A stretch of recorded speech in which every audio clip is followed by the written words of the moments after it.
Hi, this is Munson with Munson Music, and we're going to talk about how you could play a song called Crazy for You by Big Time Rush. And we're going to end up capoing this on 5th fret to match the recording. We're going to start off kind of walking through some stuff in root position.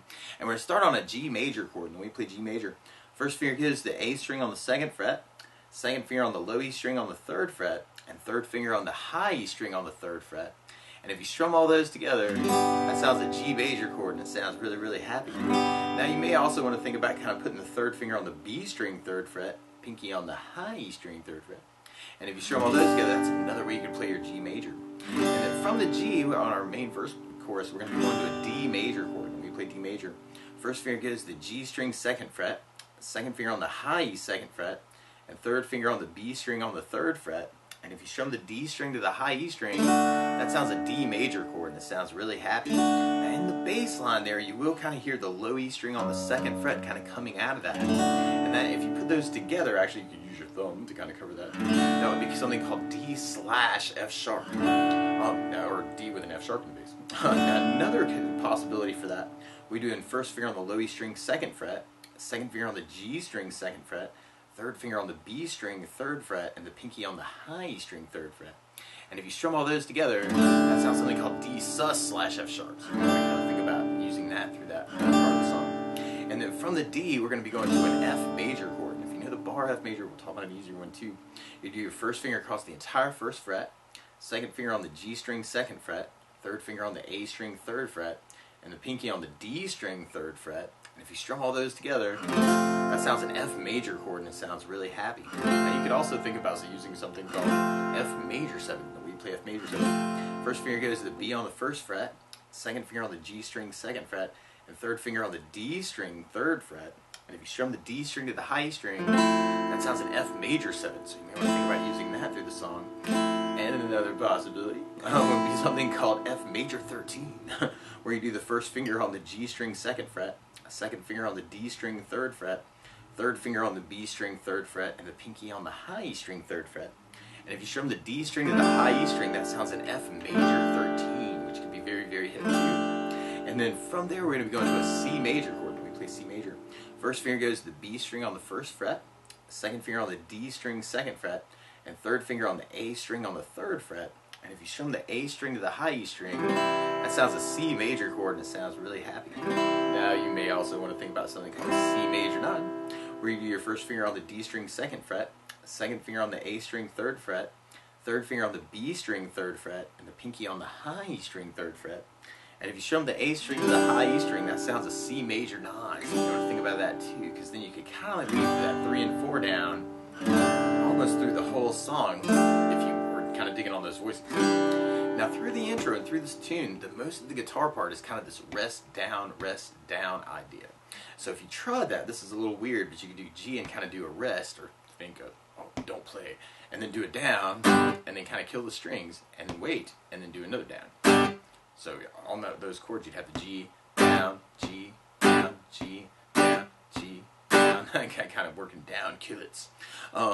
So that would be one possibility. Another possibility to kind of work, and if we tried that through our whole progression, we'd have G, D slash F sharp, F, C. Now a lot of times though, to support my voice, I like using something called a strum pattern. And one of my favorite strum patterns for a 4/4 like this is down, down, up, down, up. So if you tried that on the G a lot, you'd have down, down, up, down, up, down, down, up, down, up, down, down, up, down, up. So if you dig on that, we can try that through the progression. So we'd have G, down, up, down, up, G, down, up, down, D slash F sharp.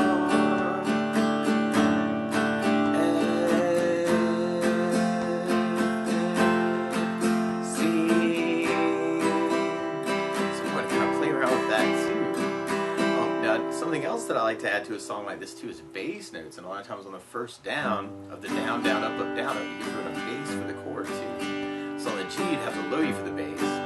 On the D, or the D slash F sharp, you'd have the low E for the bass. On the regular D, you'd get D for the bass. And on the F bar, you'd have the low E for the bass. On the F major 7, you'd have the D for the bass. And on the C, you'd have the A for the bass. So you could kind of make it a bass down, up, down, up.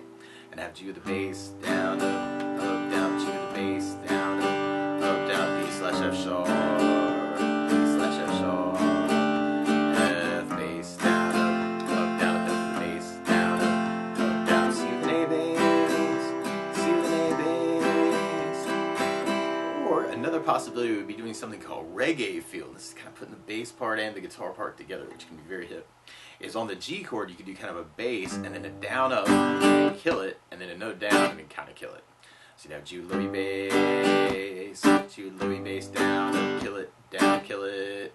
So we tried it that way. You'd have G, G, D slash F sharp,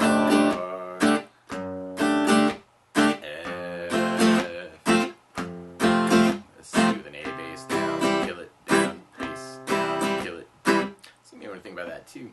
And then we'll basically be repeating that until we get to our pre-chorus part. Now, our pre-chorus, we go to an A minor chord.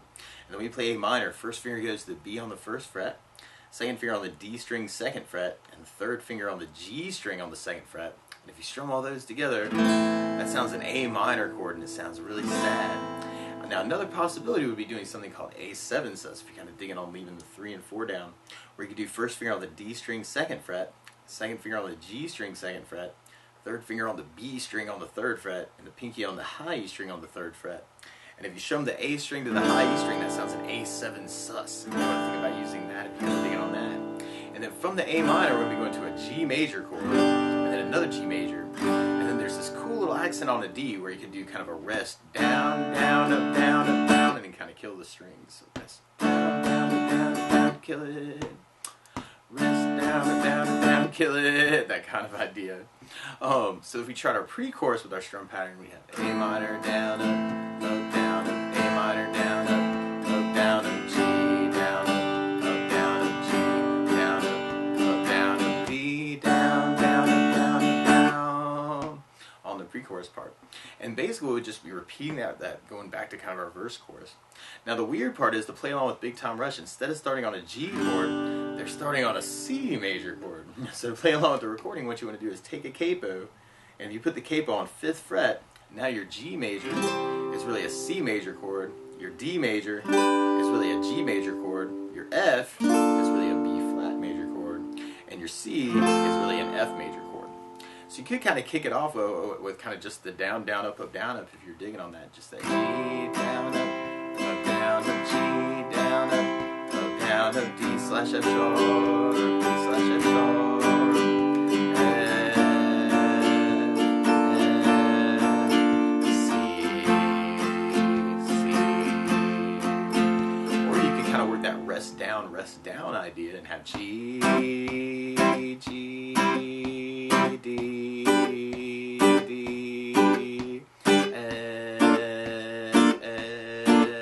F, C, C. Or you could try adding basses to the down, down, up, and have bass, down, up, down, up, bass, down, D slash F sharp, D slash F sharp, C.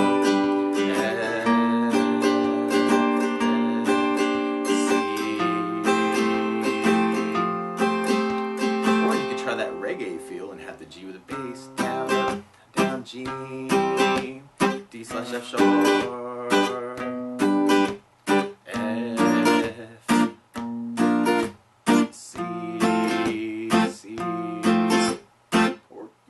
pick one of those ways that works for you and run with it.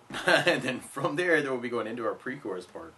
So we'd have kind of our A minor, G, G, and then kind of our accent rest, down, down, down, down. And then we come back in on our chorus. And so we're back to our G, G, D slash F sharp,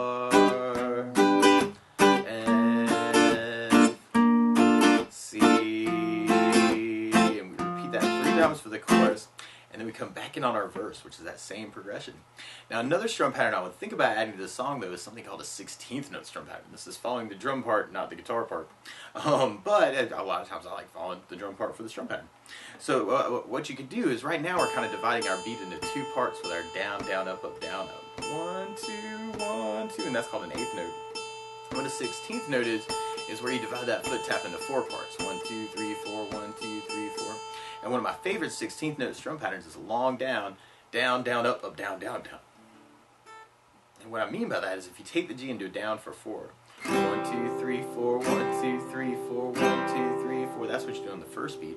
Then on the second beat, you're doing a down on 1, down on 3, up on 4. So you're going 1, 2, 3, 4, down, down, up, down, down, up, down, down, up. And then on the third beat, you'll be doing an up on 2, down on 3. So 1, 2, 3, 4, 1, 2, 3, 4, 1, up, down, 1, up, down. And then on the last beat, you'll be going down, up, right along with the 1, 2, 3, 4. So down, up, down, up, down, up, down, up, down, up, down, up. So all together, you got down, down, down, up, down, down, up, down, up, down, down, down, up, down, down, up, down, up, down, down, down, up, down, down, up, down, up. And if you're digging on that, you can kind of add basses to that by doing a bass down, down, up, down, down, up, or bass, bass down, down, up, down, down, up, down, or bass, bass down, down, up, bass down, up, down. It could be cool variations of that. So if we tried that through our verse chorus, the weird part is instead of doing 2 on each, we end up doing 1 on each chord. So we'd have kind of a G, G slash F sharp,